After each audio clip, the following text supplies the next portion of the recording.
جاهزين عشان نعمل المنديل ده مع بعض النهارده؟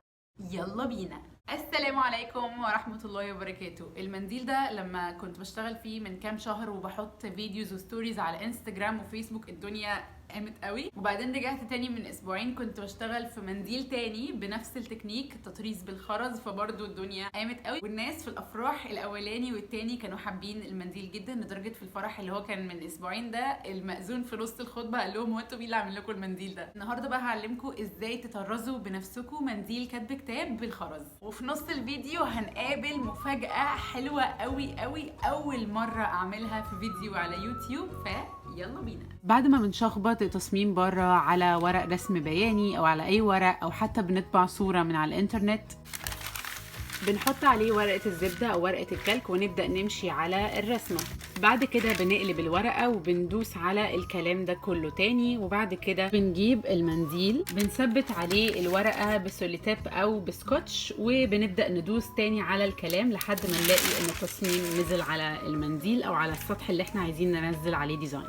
كمان هيطلع لكم فوق في الاي دلوقتي فيديو مفصل عن طريقه استخدام ورقه الكلك او ورقه الزبده في نقل اي تصميم من اي ورقه لاي سطح تاني، وهتلاقوا فيه تيبس اند تريكس كتير في ورق الزبده وورق الكلك. فبرشح لكم جدا ان انتوا بعد ما تخلصوا الفيديو ده تروحوا تشوفوا الفيديو، هتلاقوا طالع فوق في الاي دلوقتي وكمان تحت في الديسكربشن. هستخدم قماش اسمه ساتان امريكي او ايا كان اسمه في المحل اللي هتشتروا منه القماش. اهم حاجه انه يكون ناشف عشان يستحمل دخول وطلوع الابره والخيط فيه كتير. احسن مقاس هو 40 في 40 او 45 في 45، وطبعا هنزود عن كده شويه عشان الخياطه هتاخد حوالي سنتي او 2 سنتي من الجناب.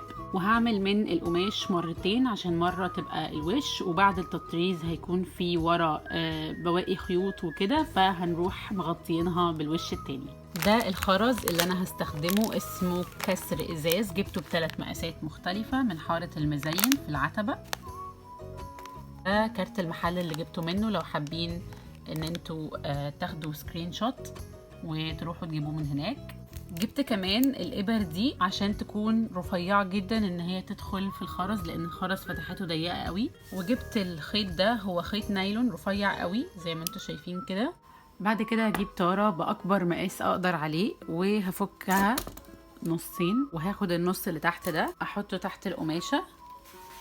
اوكي، وبعدين اجيب النص اللي فوق عشان انا عايزه كلمه ساره ومصطفى تبقى احسن حاجه، فهسيبهم للاخر عشان ما ركبش الطاره بعدها، تبقى اخر تركيبه يعني. لا، حاسه ان انا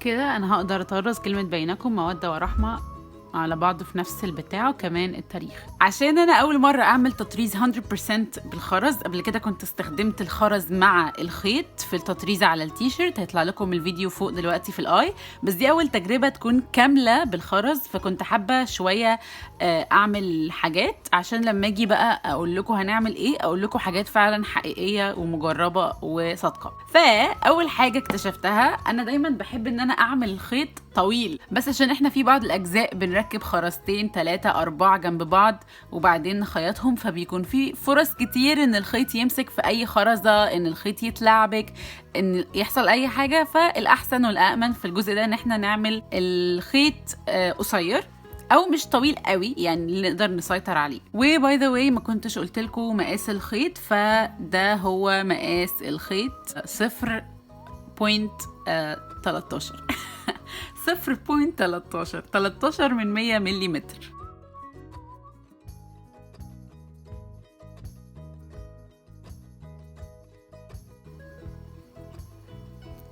فانا هعمل الخيط اطول من كده شويه بصراحه، يعني بصوا تقريبا 50 سنتي، وهدبل الخيط. يعني بعد ما اعدي الخيط من الابره هخليهم الطرفين طول بعض وهربطهم الاتنين مع بعض، وهستخدمهم كده 2 عشان الخيط هنا مش تخين قوي. دول الخرز حطيتهم في لانش بوكس اورنج عشان ده احلى لون بحبه في العالم. اوكي، فاول حاجه احنا هنعملها ان احنا ندخل الخيط، بتكلم في بديهيات بس اوكي، وبعدين هبدا احط خرز. فانا دلوقتي بستخدم المقاس ده، هحط مثلا الاول عشان الحتة دي حاساها كبيرة شوية ممكن تحتاج 3 خرزات، وبعدين همشي الخرز كده على الرسمة اشوفه هيكفي ولا هحتاج اشيل خرزة او هحتاج ازود خرزة. اعتقد ان 3 خرزات في المساحة دي جميل. هنزل بقى الخيط في الطرف الاخير وهخليه جنب القلم الرصاص بشوية عشان يستخبى كده الرسمة الرصاص تحت الحاجات دي زي كده.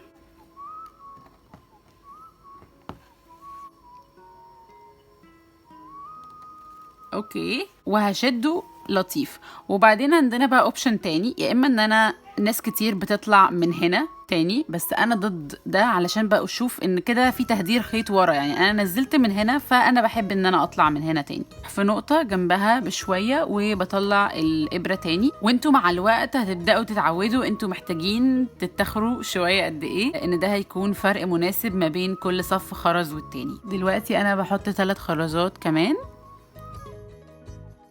وبعدين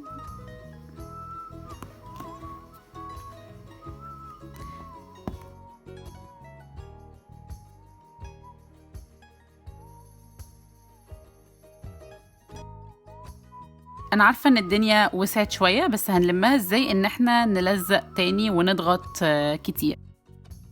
لقينا القماش هوا كده بنشده عادي. 1 2 3.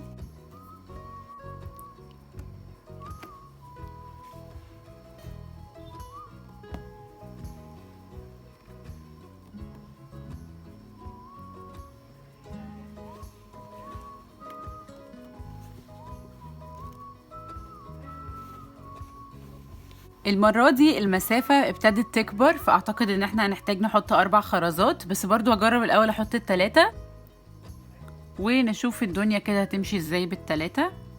حاسة ان انا استعجلت، مش محتاجة دلوقتي الخرزة الزيادة، ممكن اركبها في الصف الجاي.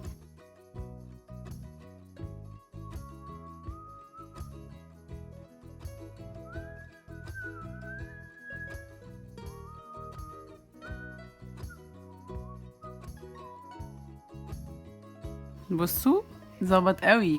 وغالبا بقى كده كل صف هنبدأ ان احنا نزود شوية لحد ما ناخد الكيرف ده.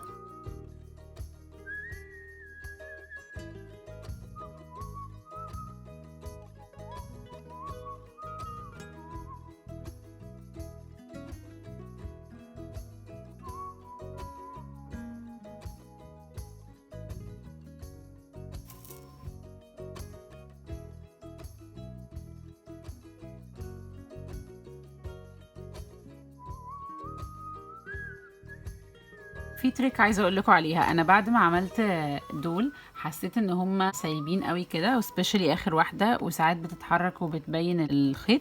فعايزه اعمل حاجه كده، رحت طالعه بالخيط من الحته اللي انتوا شايفينها دي، وبعدين هدخل بقى في الخرز من اول هنا كده، وهمشي مع التراك، وطلعت من اخر خرزه،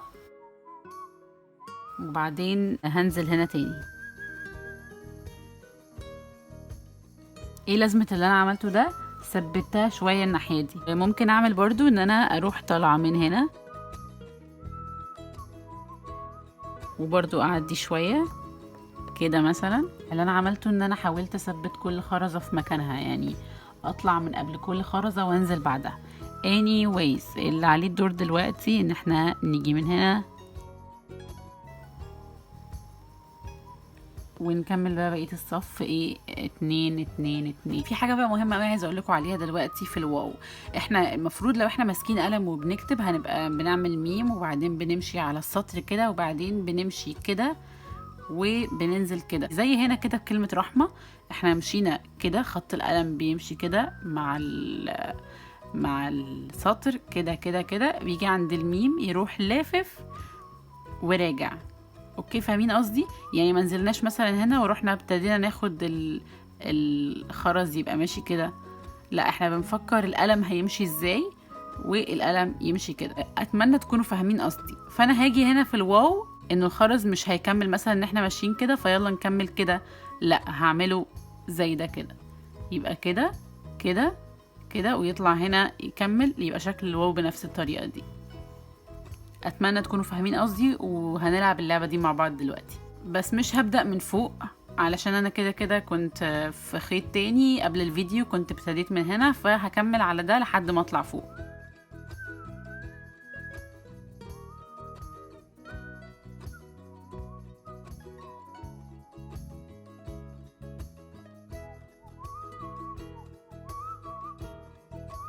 هحط مثلا 4.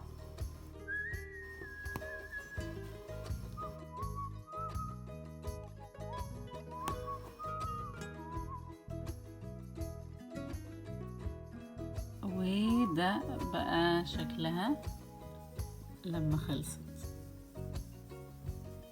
نفس بقى الفكرة بتاعت الواو معمولة هنا في التاية المربوطة. يعني احنا لما بنيجي نرسم بالتاية المربوطة بتبقى ماشية كده، فالخط ماشي الاول كده وبعدين لف، وبعدين دلوقتي دي المفروض بتطلع فوق دي، فهجيب دي كده. اوكي، انا جايبه مقاسات مختلفه من الخرز. ده المقاس الصغير اللي كنت بستخدمه في كل اللي فات، هستخدم بقى المقاس الاكبر شويه في التاريخ وفي النقط كمان زي ما انتم شايفين هنا كده. اول حاجه انا طلعت من النقطه دي، وبعدين هركب خرزتين كبار تحت بعض، بس عشان هما كبار فهركبهم واحده واحده. اول واحده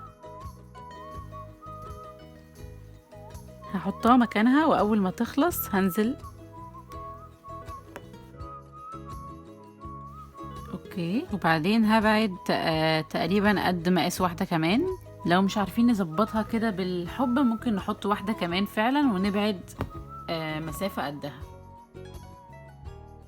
بدل ما انزل الخيط هنا تاني هروح داخلة في دي على طول. هنلاقي ان هما لنكوا مع بعض، وهروح منزلة الخيط برضو مع نهاية الخرزة دي.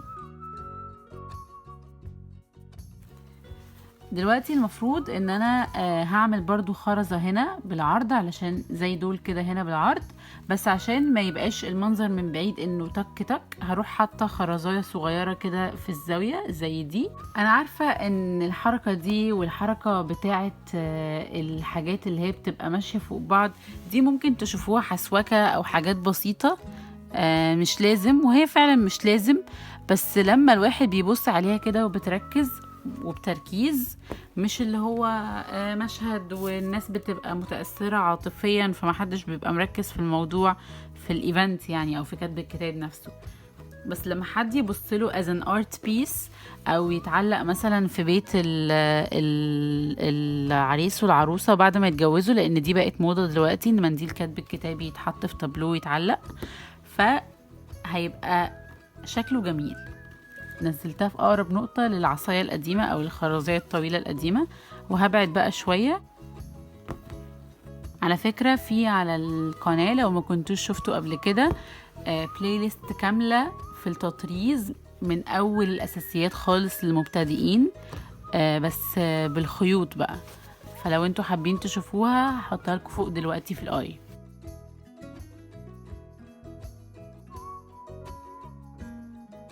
النقط بقى بستخدم فيها نفس الخرز من هنا،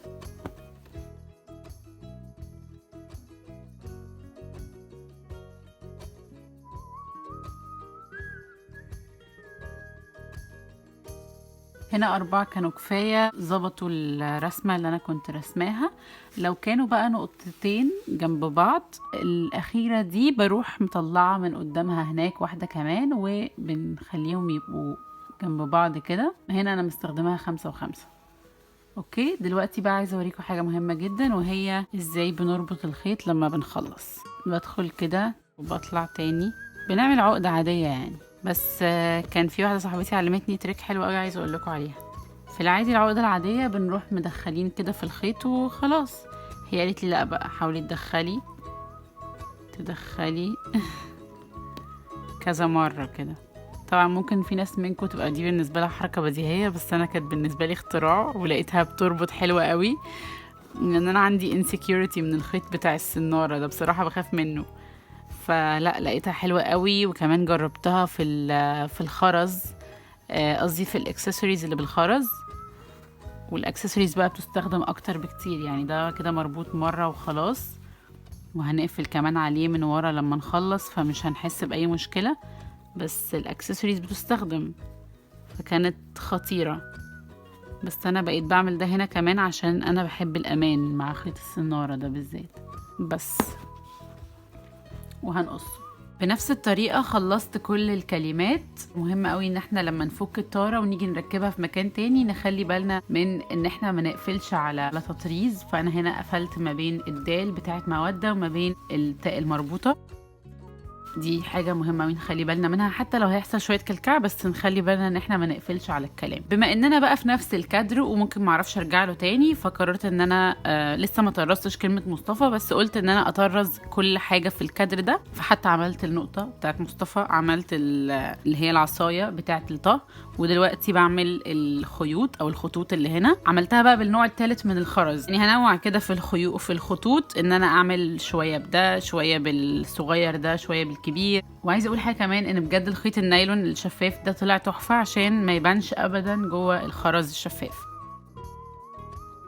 ونفس اللي عملته المره اللي فاتت، هشوف هما هيبعدوا قد ايه وهنزل عند النقطه اللي هيبعدوا عندها. هو كلكع شويه، هروح طالعه من نصهم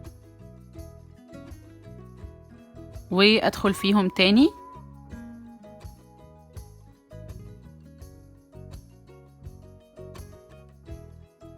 كده شايفين الأبقبة اللي كانت موجودة اختفت خالص. وبعدين هحط 4 كمان، وهعمل نفس الحكاية اني هبعد شوية وهنزل اول ما يخلصوا. ليه انا بمشي حتة حتة كده؟ طب ما تمشي الخط كله مرة واحدة لكذا سبب. اولا لو انا حطيت خرز بالطول ده كله ورحت حاطة نقطة هنا ونقطة هنا، هيجي خط مستقيم مش هيديني الكيرف ده. تاني حاجة هلاقي ان الخط بقى سايب، عشان كده بحاول ان انا اعمل عدد خرز معين ينجز معايا شوية في المساحة 4، وفي نفس الوقت بقى اطلع تاني من نصه واخد تاني، وهرجع هنا تاني اطلع من الخرزتين دول واكمل، وهكذا. وفي نفس الوقت لما اجي اعدي كده على الخط ده بايدي اوديه رايح جاي، ما يترقصش معايا، فيبقى كيرف بس مش سايب. فهكمل بنفس الطريقة، اطلع من عند خرزتين ادخل فيهم،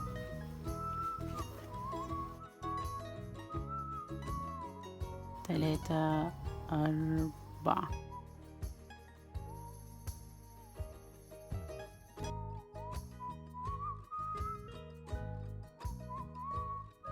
الخط ده قررت اعمله بالخرز الكبير ده، وبعدين قلت ان انا هبتدي من هنا مش من هنا، عشان لو ابتديت من هنا ممكن انتهي بان المسافة ما تكفيش اني احط فيها خرزاية كاملة بينه وبين ده. فقررت ابتدي من هنا عشان لو الخرزاية وصلت لهنا مش لهنا ما يجراش حاجة، بس ان انا يبقى عندي فراغ هنا مش هيبقى احسن حاجة. ونفس الحكاية هعملها في ده كمان، مش هبتدي من هنا، هبتدي من هنا. لو انتم ملاحظين الخطوات كلها لحد دلوقتي بسيطة جدا ومفيش اي تريك قدام. طب التريك فين بقى اللي بتطلع المنديل شكله مبهر قوي كده وكلاسي وملفت للنظر لكل الناس؟ حتى المأذون في وسط الخطبة سأل مين اللي عامل المنديل ده. التريك في حاجتين. الحاجة الأولى هي الخامات. الستان بتاع المنديل بيدي لمعة، والخرز كمان بيدي لمعة، لأن الخرز ده مش شفاف، الخرز ده سيلفر، ففي الأفراح بيعكس الإضاءة، بيبقى المنديل قاعد عمال يعمل، ودي طبعا حاجة حلوة قوي في الأفراح. والتريك التانية هي كثافة الخرز في التطريز. البومبي اللي احنا عملناه في بعض الأماكن وتلزيق الخرز في بعضه واحنا بنطرز، مع الإضاءة ومع لمعة الخرز اللي اتكلمنا عنها، ومع فكرة ان الخرز نفسه طالع مكسر فبيعكس الإضاءة في حتت مختلفة، فبيبقى شكله جلوينج اكتر وبيعمل كده اكتر. يلا بينا بقى اقول لكم المفاجأة. لو انتوا عايزين تعملوا بنفسكم منديل كاتب كتاب لنفسكم او لحد من اصحابكم، فانا عملت كيت للمنديل ده.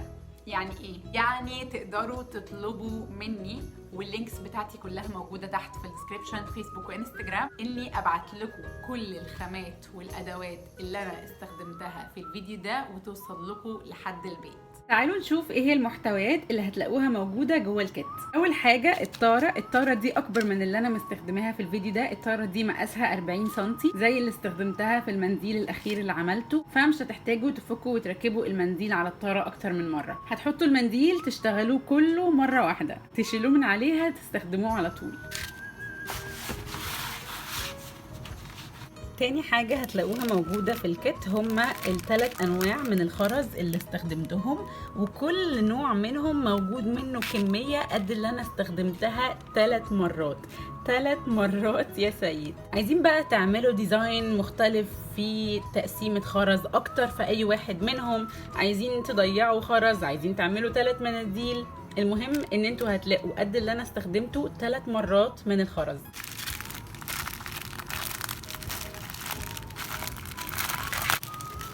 تالت حاجة هما الخيط والإبر. 3 إبر برضو، أنا استخدمت إبرة واحدة في المنديلين، فحطلكوا 3 إبر عشان لو واحدة اتكسرت، لو واحدة ضاعت.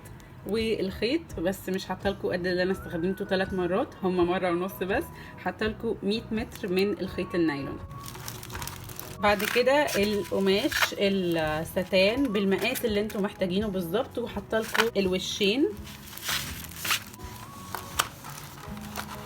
كمان هتلاقوا موجود الورق الرسم البياني، وبرده بمقاس 40 في 40 عشان ترسموا عليه على طول. واخر حاجه هتلاقوها في الكيت هي ورقه الزبده. ده بقى حطيت لكم فرخ كامل وبزرته بصراحه، ما حطيت لكوش 40 في 40 بس، عشان تستخدموه في ان انتوا تنقلوا الديزاين بعد ما ترسموه على الورقه للمنديل. ولو عايزين المنديل يوصل لكم مرسوم عليه الديزاين جاهز، كمان تقدروا تتكلموا معايا في الموضوع ده. دلوقتي هي اول مره اطرح الكيت دي، فهكون مستنيه منكم فيدباك واي كومنت عايزين تقولوه لي عليها، عشان بناء على كلامكم ده هشتغل اكتر على الكيت، وهتكون موجوده على السوشيال ميديا وعلى الويب سايت او لا.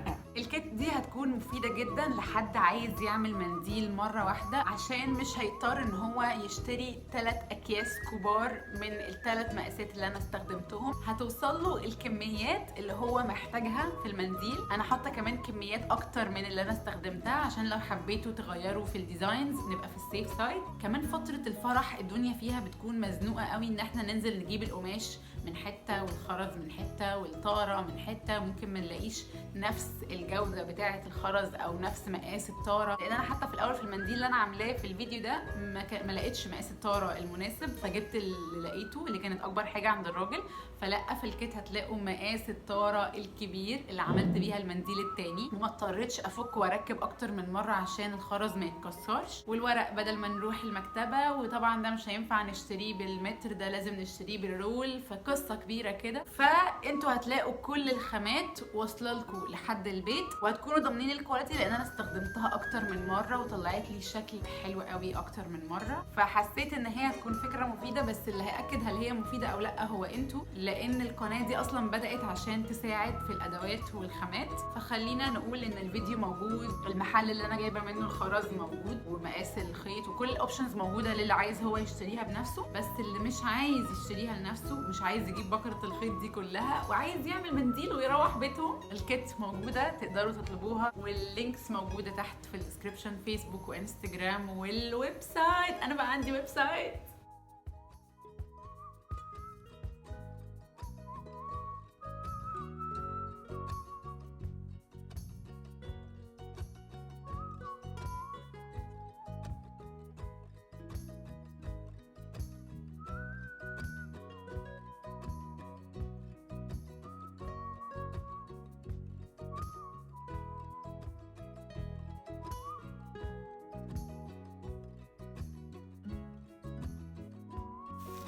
هنوصل لليفل هيبقى لازم ان احنا خلاص نفك الطارة، عشان اي مساحة الطارة هتيجي فيها تعمل دايرة هتتقاطع مع خرز، وطبعا مش هينفع نركبها علشان الخرز هيكلكع وممكن يتكسر وكوارث كتير ممكن تحصل. فهنضطر ان احنا نطرز كده كسطح من غير طارة.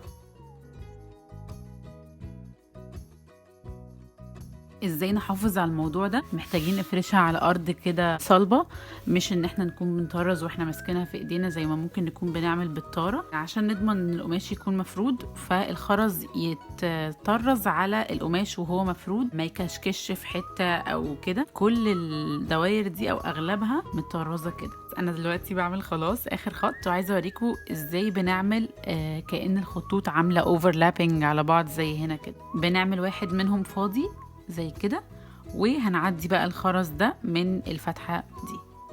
فبالنسبة للخرز الكبير اللي هو اكبر مقاس اللي انا بشتغل بيه دلوقتي ده، ما بعملش بقى خرزتين 3 4 زي اللي فات، لا عشان هو اصلا خرز كبير، فبعمل كل واحدة وبربطها مع اللي قبلها ومع الارض. يعني لو ما فهمتوش من كلامي حاولوا تفهموا من الحركة بتاعتي. انا بطلع من بعيد مسافة قد خرزاية عشان ما تبقاش مهوية، فبرجع ادخلها في اللي قبلها، وبعد ما بطلعها بدل ما بطلعها كده بنزلها في المنديل نفسه.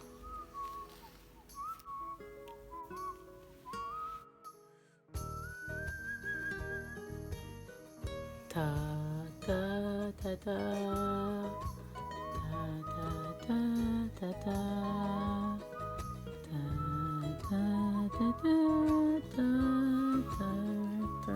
تا تا لاحظوا معايا وانا بعمل المزيكا ببقي عشان ما ناخدش بقى مشاكل حقوق ملكيه وكده. كده هيكون التطريز خلص تماما. وبعدين بقى هقص الزيادات دي، انا كنت عاملاه اكبر من 40 في 40 بشويه عشان احتياطي لو كر مثلا زي كده، او حسيت ان هو هيبقى صغير فهظبط المقاس انه يبقى 40 في 40، وبعد كده هوديه للترزي هو اللي يخيطه، وهصور لكم لما يتخيط الوش في الظهر. 1 2 3.